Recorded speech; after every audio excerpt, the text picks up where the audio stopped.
10 pontos importantes na preparação e na boa condução de uma audiência de família, tá? Primeiro ponto importante, esse aqui é básico, que você tem que saber. Jamais nas ações de família você vai advogar em causa própria. Como assim, professor? Eu sou advogado, eu tenho OAB, por que eu não vou advogar para mim no meu divórcio ou na ação de alimentos que eu vou entrar com meu filho?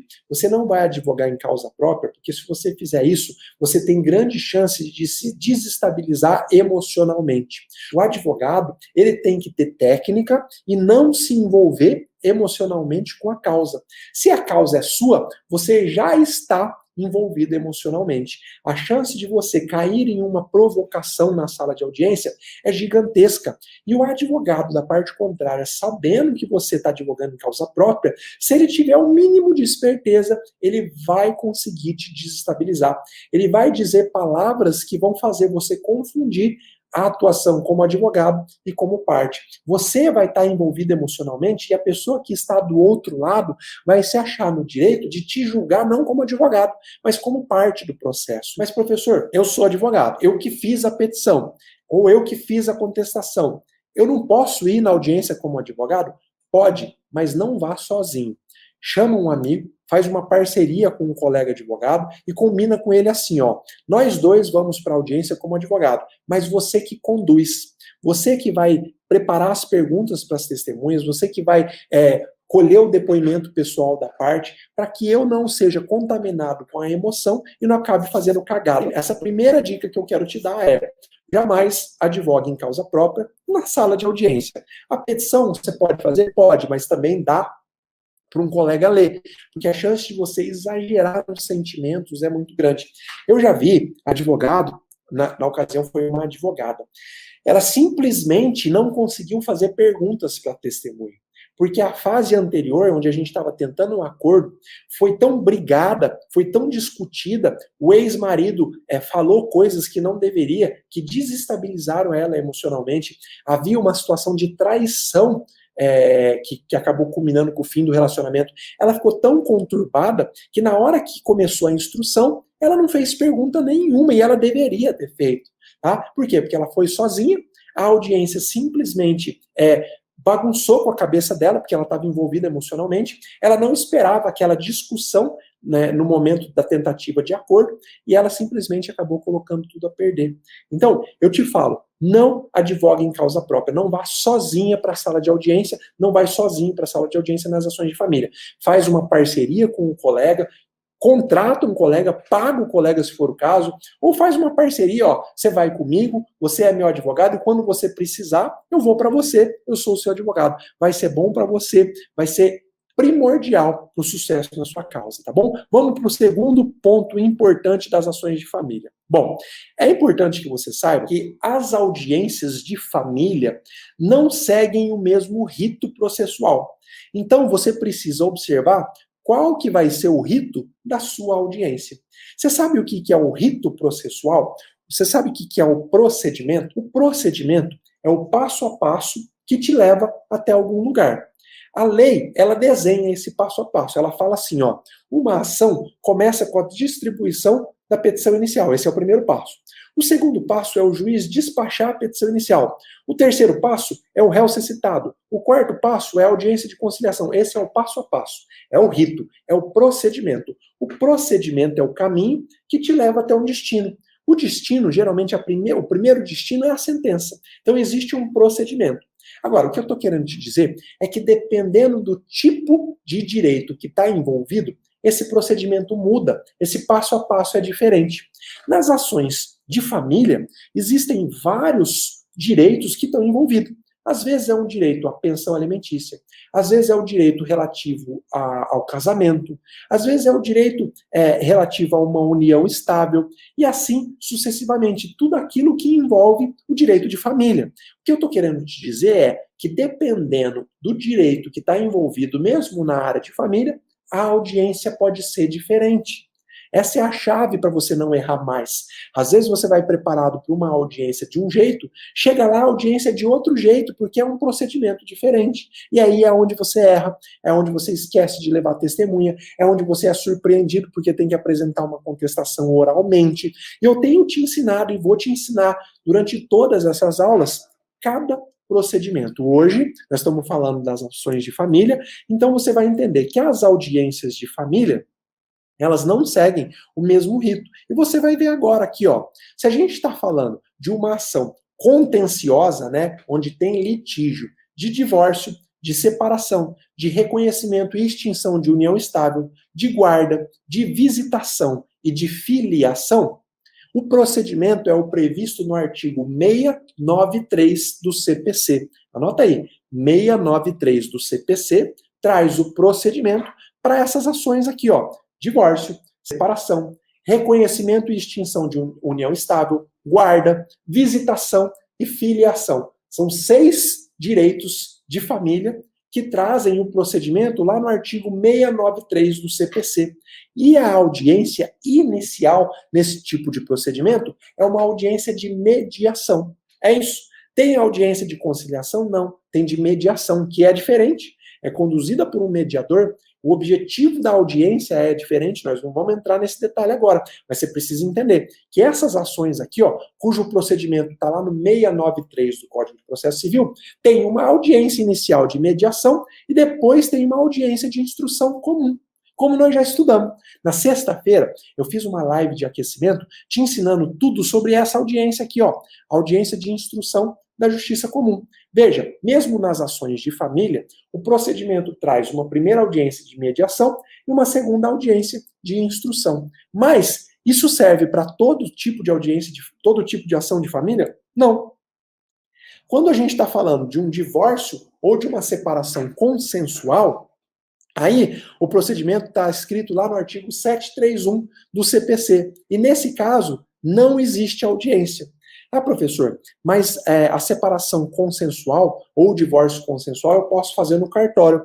Pode, desde que não haja filhos menores. Se houver filhos menores, mas o casal concordar com a separação, você pode fazer essa separação de forma, você tem que fazer essa separação judicial, mas de forma consensual. Nesse caso, não tem audiência. Isso está previsto lá no artigo 731 do Código de Processo Civil.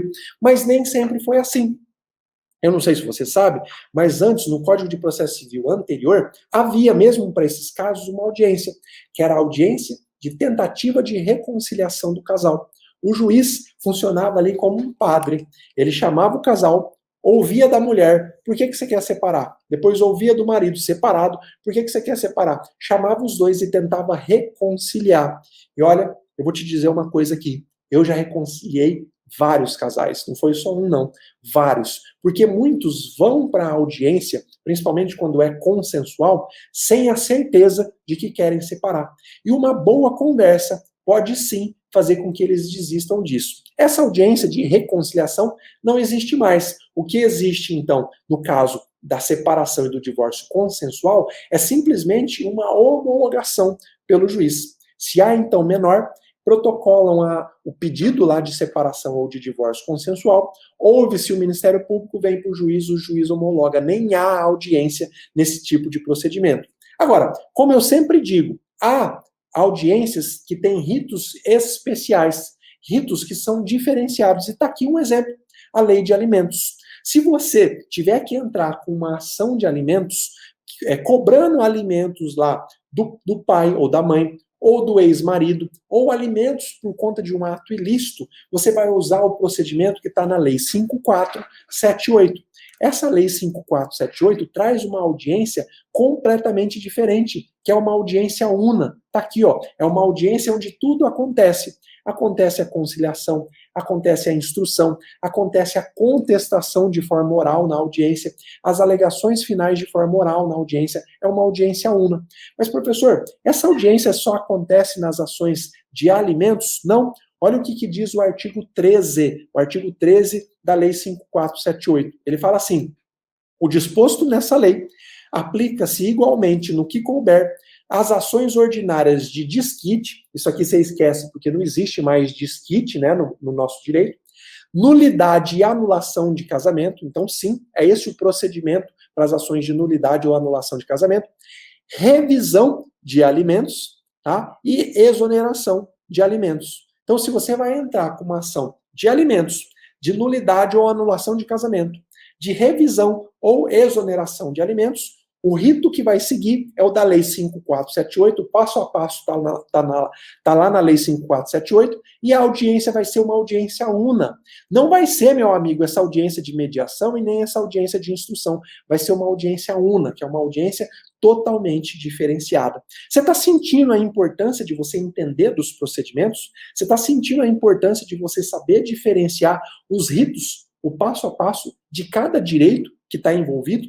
Isso é importante, sabe por quê? Porque é aqui que você erra. Às vezes você vai preparado para uma audiência, chega lá é outra. Você vai preparado para a audiência 5478 e lá você descobre que o juiz alterou o procedimento. E aí você vai falar, excelência, pela ordem. O senhor não pode alterar o procedimento decorre da lei.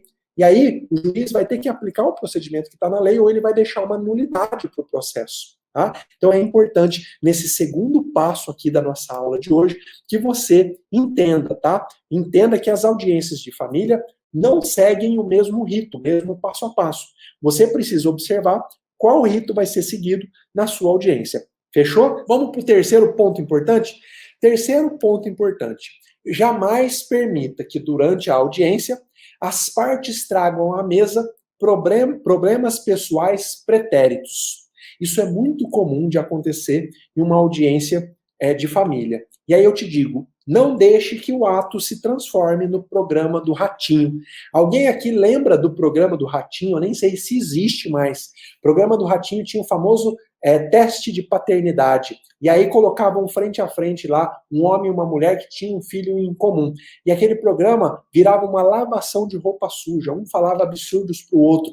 Se você não tiver controle, não preparar o seu cliente, a audiência de família pode se transformar em um programa do Ratinho. Tá? Principalmente se o mediador ou o juiz não tiver pulso firme. Tá? O que é ter pulso firme? É começar a audiência dizendo: nós estamos aqui para olhar para frente e não para olhar para trás.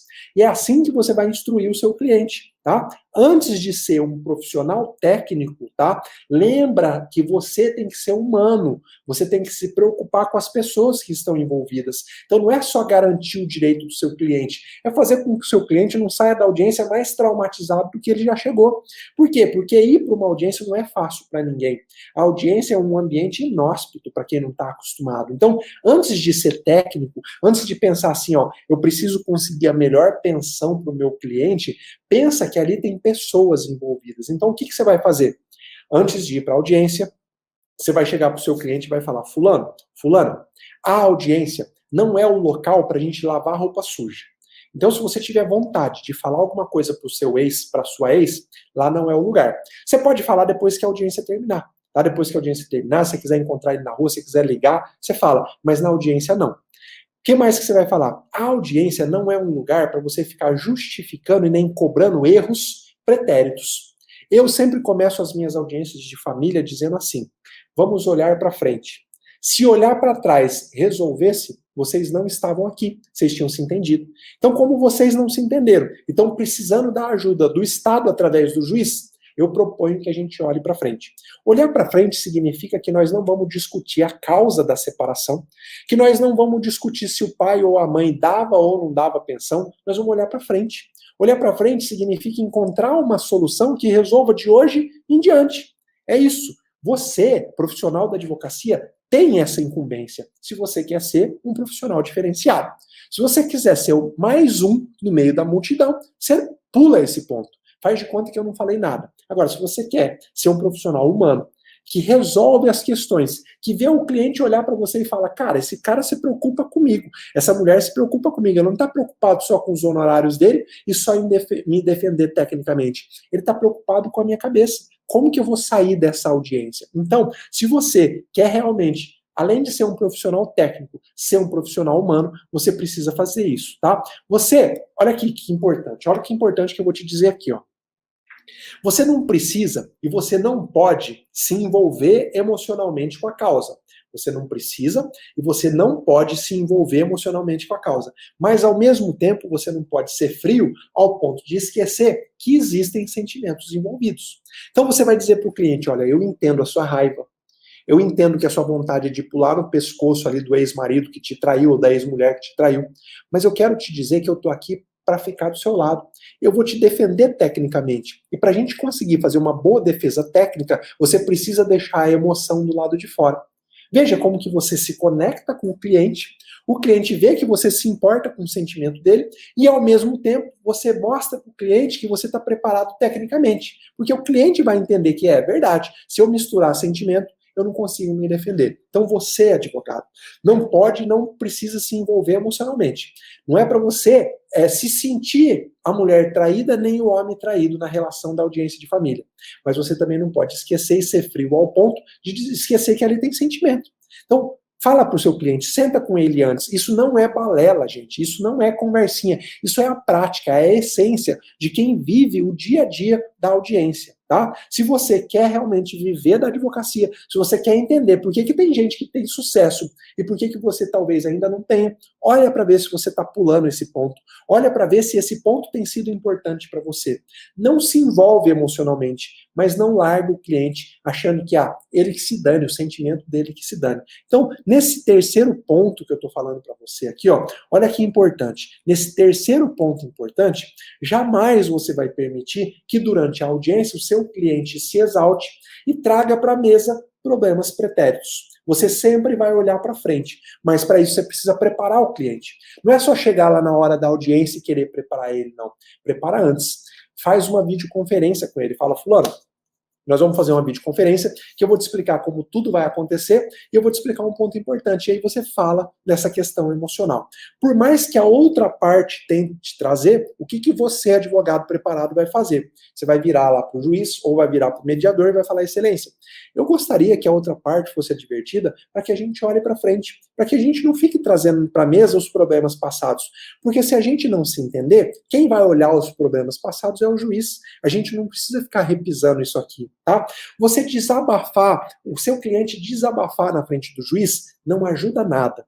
Não, mas o meu cliente tem que mostrar que ele está indignado porque a juíza é mulher, ela também vai ficar indignada porque ele batia nela. Não vai ser ela verbalizar isso com raiva na sala de audiência que vai resolver a questão. Tá? Pode ter certeza que isso só vai mostrar falta de preparo emocional e falta de um bom profissional técnico do lado dela, tá? Esse é o terceiro ponto importante. Tudo o que eu falo aqui é fruto da minha experiência prática.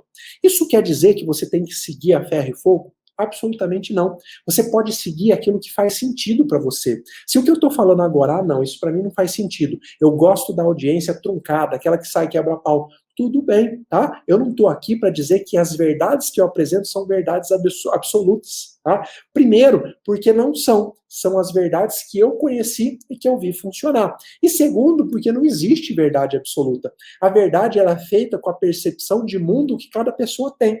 O que eu trago é a minha percepção de mundo e se ela fizer sentido para você, você aplica. Se não fizer, você não aplica, tá bom? Não esquece disso, isso é muito importante. Você tem que formar a sua convicção, tem que raciocinar por conta própria para você não ser um robô, aquilo que fica só repetindo e não sabe nem por que está repetindo, tá bom?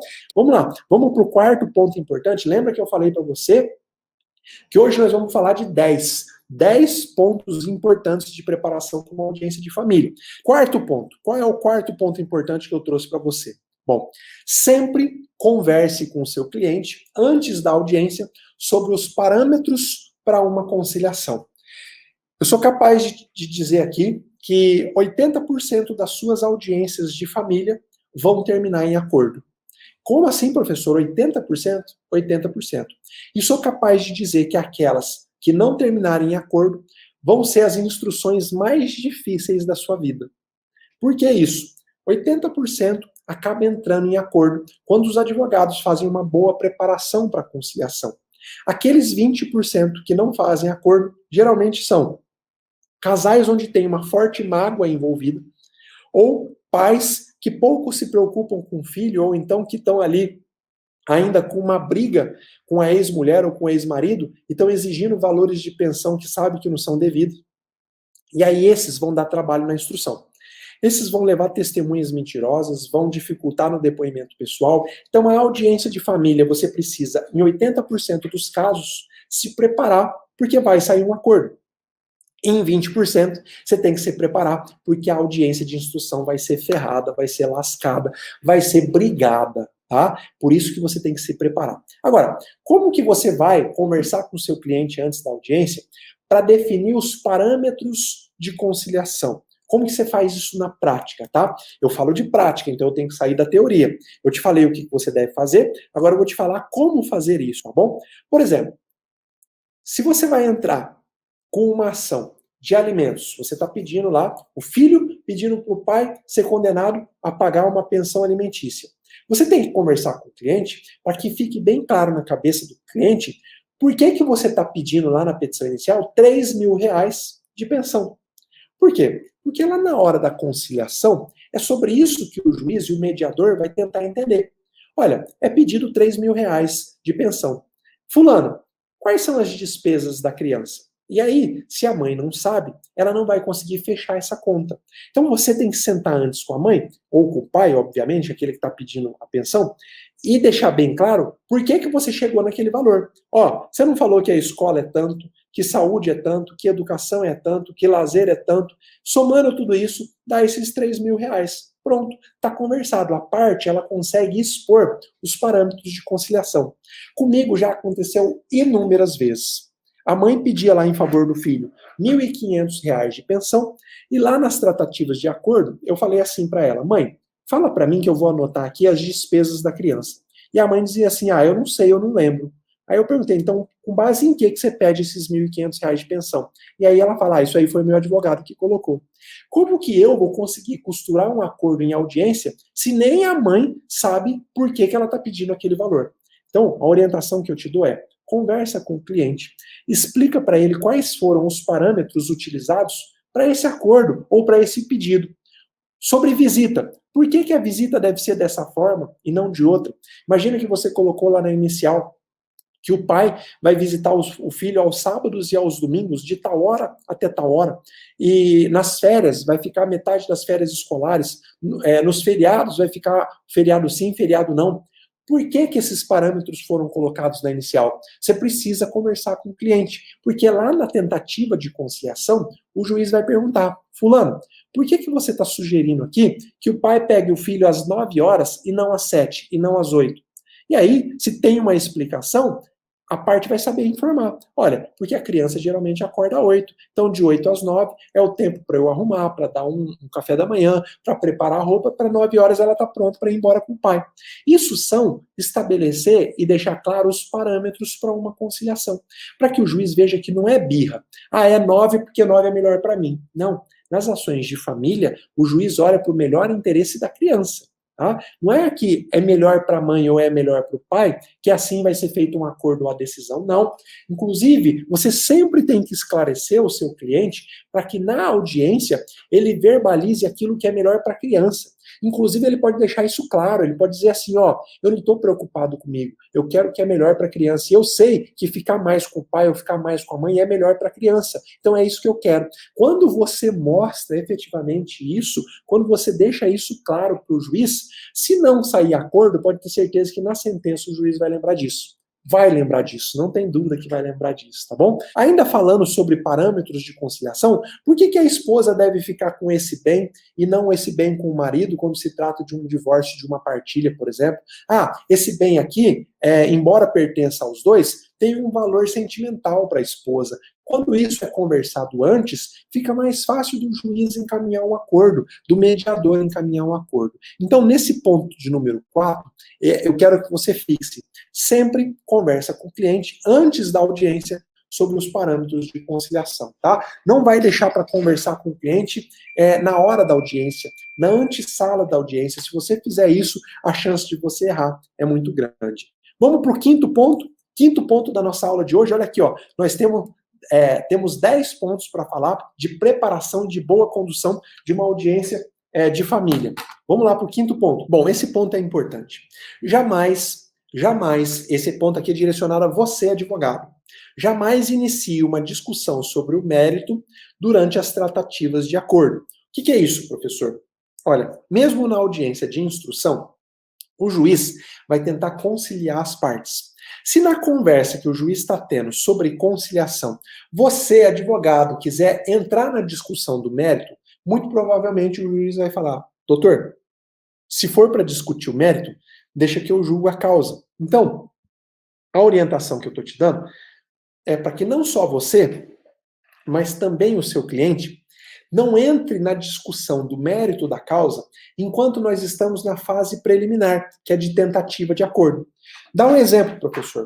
Bom, então está se discutindo lá um divórcio com partilha de bens. E o juiz está tentando fazer aquela costura para ver quem que fica com esse bem, quem que fica com outro bem. E no meio da discussão, o marido vira e fala: olha, mas esse bem aí você não tem direito, porque esse bem aí eu construí só com o meu salário e com parte de uma casa que eu tinha antes. Bom, isso é questão que está ligada ao mérito. Decidir se há direito à partilha ou não está ligado ao mérito. O que você pode sugerir ao seu cliente? Fazer compensações. Olha, se parte do bem foi adquirido durante a constância do casamento, ou foi construído durante a constância do casamento, vamos fazer uma compensação. Mas não vamos entrar na discussão se ela tem ou não tem direito, porque isso é mérito. Quem vai decidir isso é o juiz. O cliente não sabe disso. O cliente acha que a audiência é a hora dele falar.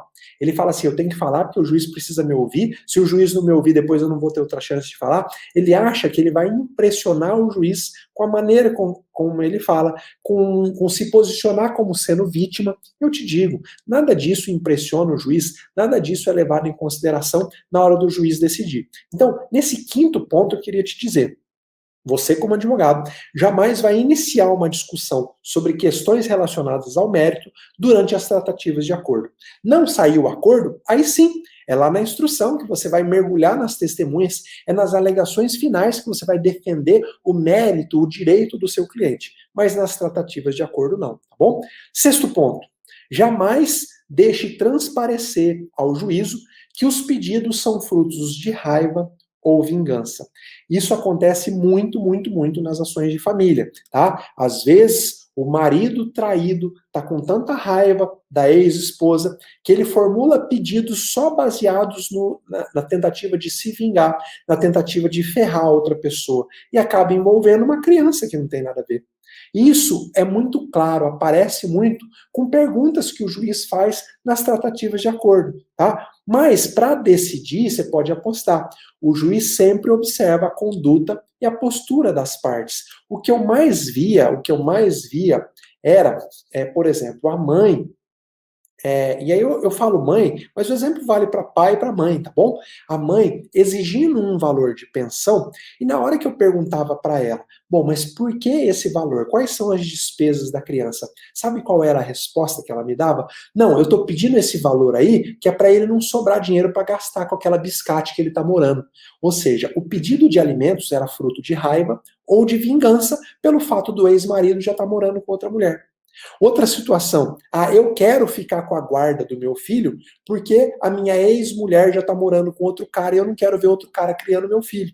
Isso é fruto de raiva, é fruto de vingança, é fruto de pequenez. Não está se pensando no direito da criança. Então, você tem que conversar com o seu cliente e dizer para ele: qualquer raiva, qualquer mágoa, fica para o lado de fora. Você não pode mostrar para o juiz que você está com raiva ou quer se vingar da outra parte, ainda que esses sejam os seus sentimentos. Por quê? Porque se o juiz sentir que esses sentimentos permeiam o seu pedido, o juiz vai lembrar disso na hora de sentenciar. Lembra que eu falei para você? 80% termina em acordo. Se mesmo demonstrando raiva, o seu processo terminar em acordo, tudo bem. Mas se não terminar em acordo, na hora de sentenciar, o juiz vai lembrar. Se o juiz tem motivos suficientes para dar a guarda tanto para o pai quanto para a mãe, se a mãe, por exemplo, demonstrou extrema raiva, extremo desejo de vingança, desequilíbrio emocional, para quem que você acha que o juiz vai dar a guarda? Para a mãe, totalmente descontrolada, ou para o pai, que simplesmente se mostrou isento a emoções na ação? E veja, mais uma vez, eu estou dando um exemplo de mãe e de pai, mas pode ser o contrário. Se o pai, por exemplo, lá na audiência, é violento, é grosseiro, Se refere à mãe com palavras duras, distrata, porque ele está magoado, porque ele está ferido, ele mostra um despreparo emocional. Na hora de sentenciar, o juiz vai lembrar: ah, tá, esse era aquele marido que ficava toda hora ofendendo a ex-mulher. Bom, se eu tenho que decidir entre a guarda do filho para ele ou para a mulher e os dois têm condições, vai ficar com a mulher. Pode ser até que o juiz não verbalize isso na sentença, mas na hora de olhar para as provas, ele já vai olhar procurando fundamento para isso. Veja que eu te falo aqui coisas que talvez você não vai ouvir por aí. Vai ser difícil um juiz te mostrar como que ele raciocina para decidir. Ah, professor, mas esse não é o raciocínio certo. Agora, nas questões de família, na maioria das vezes a prova é muito semelhante. Para você mostrar que uma mãe tem mais condições de ter a guarda do filho do que um pai, é quase que impossível. As coisas, as provas acabam se emparelhando. Então o juiz decide nos detalhes, tá bom? É claro, eu não estou falando aqui de agressão, né? Não estou falando de agressão. A agressão, ela já tem um outro nível, mas eu estou dizendo de postura mesmo, mostrar desejo de vingança, desejo efetivamente de usar o processo para extravasar uma raiva, tá? Você jamais vai deixar que o seu cliente faça isso, por mais que ele tenha raiva, por mais que ele queira se vingar. Como que você faz isso? Conversando previamente com ele. Viu que na audiência ele está se exaltando? Põe a mão na perna dele, cochicha no ouvido dele e fala assim, ó, lembra que eu te falei sobre raiva, sobre vingança? Lembra? O juiz está olhando. Ah, mas não é o juiz, é o mediador.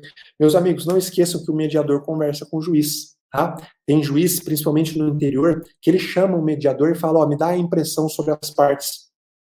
Tem conciliador que faz um relatório e leva para o juiz. Então, não é porque o juiz não está na sala que você vai falar para o seu cliente, ó, pode quebrar o pau, pode efetivamente xingar, nada disso, tá? Você é o guardião do controle emocional do seu cliente. Vamos para o nosso 7º ponto importante.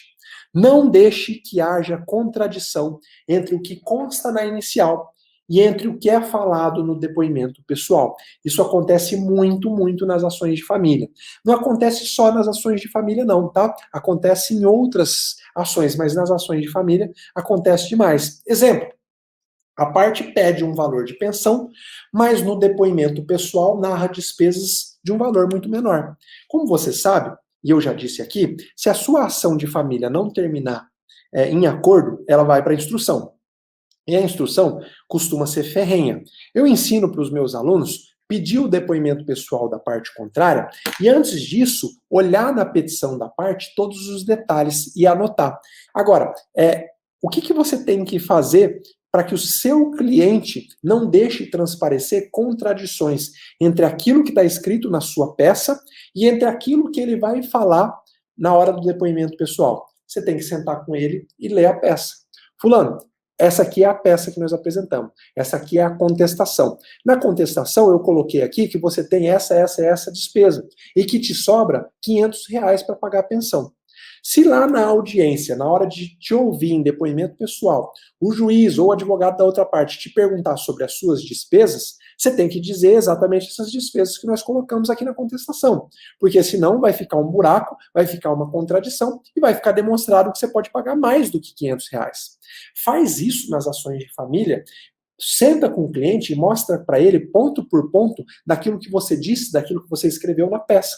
Para que não chegue na hora do depoimento e ele fale coisa contrária, tá? Ou ele deixe faltar informação. E às vezes é comum, às vezes o cliente esquece, simplesmente esquece. Ele te narrou os fatos há 1 ano atrás, 1 ano depois foi a audiência, ele não lembra mais, ou às vezes a situação até mudou, tá? Então você precisa sentar com ele e esclarecer, tá bom? Para que não deixe brecha entre o que foi dito na peça e o depoimento pessoal que ele vai prestar.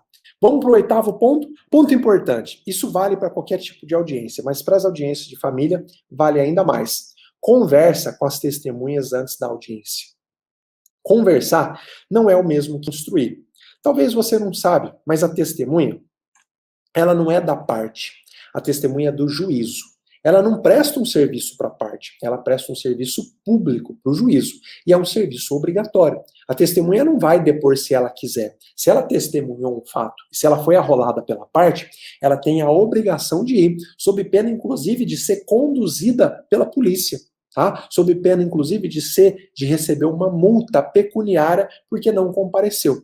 Agora, o que eu oriento você a fazer em todas as suas ações, mas para as ações de família, mais ainda? O seu cliente te apresentou lá 3 testemunhas? Conversa com elas antes, tá? Chama elas no seu escritório ou vai até a casa delas e diz assim, ó, fulano, eu advogo pro fulano de tal.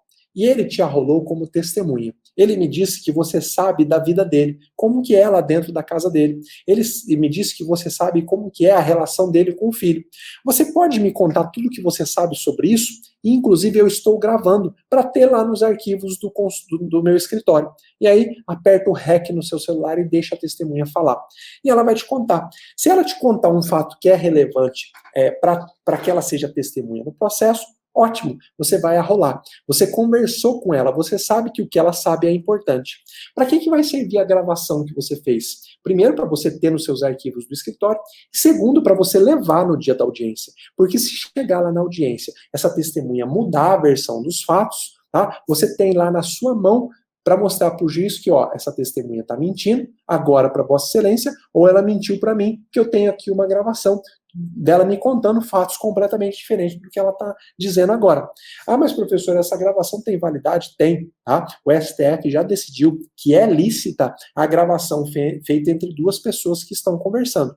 É ilícita a gravação intermediada. Por exemplo, eu estou conversando com você e tem um terceiro gravando a nossa conversa. Essa prova é ilícita, tá? Então, conversa com as testemunhas antes, para saber o que ela sabe, e não esquece que conversar é diferente de instruir. Se você, conversando com a testemunha, você disser para ela, ó, mas isso aí que você me disse, se o juiz te perguntar, você não conta não, tá? Aí você está instruindo, você não está conversando.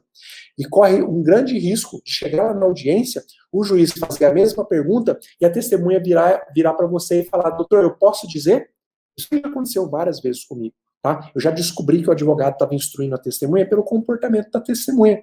A testemunha não sabia que aquela orientação era indevida. Doutor, isso aqui o senhor disse para eu não dizer, né? Doutor, isso aqui eu posso responder? A testemunha não é da parte, a testemunha ela é do juízo. Se a testemunha mente para beneficiar uma parte, ou se ela só responde aquilo que o advogado orientou, ela é suspeita, ela não pode servir como testemunha, tá? Então, nesse ponto, conversa antes com a testemunha. Vamos para o 9º ponto importante?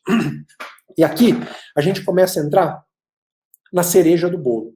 Tá? A cereja do bolo são esses 2 últimos pontos, o ponto 9 e o ponto 10. Então, redobra a sua atenção. Chega mais perto do celular, tá? Coloca o fone assim, ó, aperta mais o fone dentro do ouvido para você não perder esse ponto, que esse ponto é muito importante, tá? 9º ponto que eu quero dizer hoje, ele está bem atrelado ao 10º ponto. Nas ações de família, evita levar para o juízo apenas testemunhas que sejam parentes ou que tenham amizade íntima com a parte. Mas, professor, não tem jeito. Quem conhece a situação são os parentes, são os amigos. Então, quando for essa situação, se existir apenas parentes e amigos, explica para o juízo a eventual inexistência de outras testemunhas. Quando você explica, isso mostra para o juízo o seu zelo com a causa e com a demonstração, com a busca da verdade. Imagine, então, o juiz intimou para que você apresente um rol de testemunha. E aí você quer arrolar a irmã, o pai, a mãe e uma tia. Ou seja, 4 pessoas que têm vínculo de parentesco, que são impedidas de depor. Elas poderão ser ouvidas como informante e não como testemunha. Na sua peça, onde você vai arrolar essas pessoas, você vai dizer, a parte vem arrolar fulano, fulano e fulano, desde já esclarece que se tratam de parentes, ou seja, que devem ser ouvidos como informante do juízo, e desde já esclarece que os fatos não foram testemunhados por outras pessoas que possam ser ouvidas devidamente compromissadas, como efetivamente testemunha. Aí você vai colocar, porém, o que esses informantes têm a dizer para Vossa Excelência são fatos importantes, por isso que eles estão sendo rolados. Veja, deixa eu repetir para não correr o risco de você não entender. Você sempre vai evitar arrolar como testemunha apenas parentes e amigos. Você sempre vai arrolar alguém que não tenha vínculo de amizade nem de parentesco com a parte. Mas, em alguns casos, isso não vai ser possível. Apenas os parentes e os amigos mais próximos é que vão saber sobre os fatos. Nesse caso, você vai explicar para o juiz por que você só está rolando parente e amigo. Tá? Isso é muito importante para o juiz enxergar o seu compromisso com a busca da verdade, tá bom? Esse é um passo muito importante. E agora, o 10º passo é complementar. No 10º passo, eu te recomendo, sempre que você for arrolar informantes, ou seja, parente e amigo, você vai conversar com o informante antes e vai mostrar para ele a forma como ele deve depor. Como assim, professor? Qual que é a forma que um informante deve depor? Ó, esse é o ouro da nossa aula. O informante geralmente se leva para uma audiência de família. Uma pessoa que tem amizade íntima, que tem parentesco, tem duas formas de um informante depor. A primeira forma, que é a errada, é ele depõe como se ele fosse o advogado da parte, defendendo a parte com unhas e dentes, falando muito bem da parte e muito mal da parte contrária. Essa é a forma mais comum e a forma errada. A forma certa, sabe qual é a forma certa? É o informante que conta os fatos perguntados pelo juiz, sem querer demonstrar que ele quer que a causa seja ganha por aquela parte de quem ele é amigo ou parente. O depoimento desse informante é um depoimento informativo e não um depoimento defensivo. Isso fica muito claro para o juiz quando todas essas pessoas vão depor, quando o parente ou amigo vai depor, o juiz enxerga nas entrelinhas quem que está contaminado e quem que não está contaminado. Como que você vai fazer isso na prática? Bom, então o seu cliente te apresentou lá um primo, uma tia e o padrinho de batismo do filho, ou seja, um amigo. Você vai chamar os três e vai dizer assim: fulano, eu vou te arrolar para você ser ouvido como informante lá no processo. Isso significa que você vai informar para o juiz os fatos que ele te perguntar. Você não precisa querer defender o fulano, que é seu amigo, que é seu parente. Quem vai fazer isso sou eu. Você não vai se adiantar nas respostas. Você vai esperar o juiz perguntar. E você vai responder sem paixão. Fala isso para ele. Responde sem paixão, sem querer puxar a sardinha para o lado do seu amigo. Porque se você fizer isso, o juiz vai perceber e vai desconsiderar o seu depoimento. Por que que a lei já presume que pai e mãe não pode ser ouvido como testemunha? Porque presume que pai e mãe vai estar contaminado com o desejo de ajudar o filho. E isso serve para as pessoas que têm amizade. Mas o que que acontece na maioria das ações de família? As duas partes levam só informantes. O autor leva o melhor amigo, a requerida leva o melhor amigo, o autor leva um primo, a requerida leva um primo. Como que o juiz decide se só há informante no processo? Olhando nas entrelinhas. E nas entrelinhas ele olha isso. Qual depoimento mais preocupou aqui em defender a parte do que me informar fatos? Ah, esse amigo aqui, ó, tá altamente contaminado. Eu nem perguntei coisa, ele já começou a proteger a parte e falar mal da parte contrária. Você vai dizer, olha, você jamais vai criticar a parte contrária, a não ser que o juiz te pergunte sobre a postura da outra parte. Inclusive, se, por exemplo, a mulher for uma boa mãe, você vai dizer isso. Olha, a experiência que eu tenho é que o pai sempre foi um bom pai, que o pai sempre cuidou bem do filho, que nunca faltou nada para o pai. E aí o juiz vai perguntar, e a mãe? Se for um informante contaminado, qual vai ser a preocupação dele? Em denegrir a imagem da mãe. Vai inventar fatos, vai falar que não era uma boa mãe, mas não vai saber explicar por quê. O que você tem que orientar? Se a mãe era uma boa mãe, você vai dizer que ela era uma boa mãe. E você vai mostrar para o juiz que seu depoimento é isento. Tá? Então, a chamada que você tem que fazer para o informante é justamente essa. Informante, você informa sobre fatos. Você não defende a parte. Quem defende a parte sou eu. Informante, tira a paixão do seu depoimento. Tá? Tira a paixão. Porque quando tem paixão, quando tem envolvimento emocional, o juiz enxerga nas entrelinhas e ele descarta. Ele não usa esse depoimento na hora de fundamentar uma sentença. E eu vou te dizer, eu como juiz, eu já fundamentei sentenças baseadas em depoimentos de informante e desconsiderei depoimento de testemunha. Porque o depoimento da testemunha era confuso, era um depoimento vacilante, enquanto que do informante era isento, sempre na mesma linha, sem nenhuma contradição.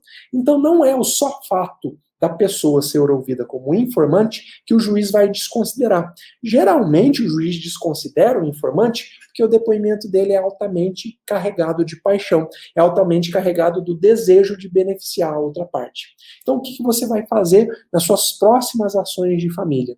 Conversar com os informantes. Ah, mas eu vou perder, meu cliente vai perder, ele só tem informante, ele não tem testemunha. Eu preciso arrumar uma testemunha. Não, testemunha você não arruma. Testemunha testemunhou o fato. Se não tem ninguém que testemunhou o fato, você não tem como arrumar testemunha. Você não tem como criar testemunha, muito menos pedir para uma pessoa falar uma coisa que ela não sabe. Isso pode ser até pior. Isso o juiz vai perceber, isso o juiz vai enxergar. Então você vai mostrar para o informante que o depoimento dele tem que ser absolutamente isento, beleza? Galera, chegamos ao fim dos nossos 10 passos de preparação para uma audiência de família. Eu espero que você tenha curtido também, que você tenha aproveitado um pouquinho dessa aula, que eu espero que você tenha subido mais um degrau na sua escada de sucesso, que vai te levar lá para o topo, lá para o conhecimento.